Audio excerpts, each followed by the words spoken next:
بسم اللہ الرحمن الرحیم ایاک نعبد و ایاک نستعین۔ آج ہم دوست سارے اکٹھے ہوئے ہیں اور میں ندیم بٹ صاحب کا شکریہ ادا کرتا ہوں کہ جنہوں نے آج ہمیں ٹائم دیا ہے اور اپنے لیڈر کا میسج ہمیں دیا ہے۔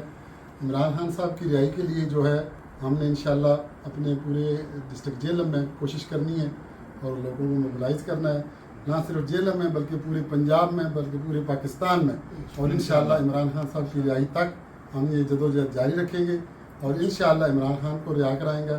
عمران خان کی رہائی پاکستان کی آزادی، پاکستان کی رہائی ہے انشاءاللہ۔ ذیشان آپ کچھ کہنا چاہیں گے؟ دیکھیے جی، بٹ صاحب آئے ہیں، بٹ صاحب کی جو کاوشیں ہیں ان سے انکار نہیں کیا جا سکتا۔ ماشاءاللہ انہوں نے جو ابھی الیکشن ہوا ہے ڈسکا والا بھی زبردست قسم کا الیکشن لڑا ہے۔ اس وقت وہ سمڑے والا کا الیکشن تھا، اس وقت وہ پورے ریجن میں ورکنگ کر رہے ہیں، اس کے بعد پنجاب میں بھی اور پورے پاکستان میں بھی۔ بٹ صاحب ہمارے پاس بھی آئے ہیں، یکجہتی لے کے آئے ہیں کہ سب اکٹھے ہو کے کام کریں۔ انشاءاللہ بٹ صاحب کے ساتھ ہم مل جل کے چلیں گے اور بھرپور کوشش کریں گے کہ خان صاحب کی رہائی کی بھی، اور اللہ تعالیٰ ہمیں کامیاب بھی کرے گا۔ بہت شکریہ، تھینک یو سو مچ۔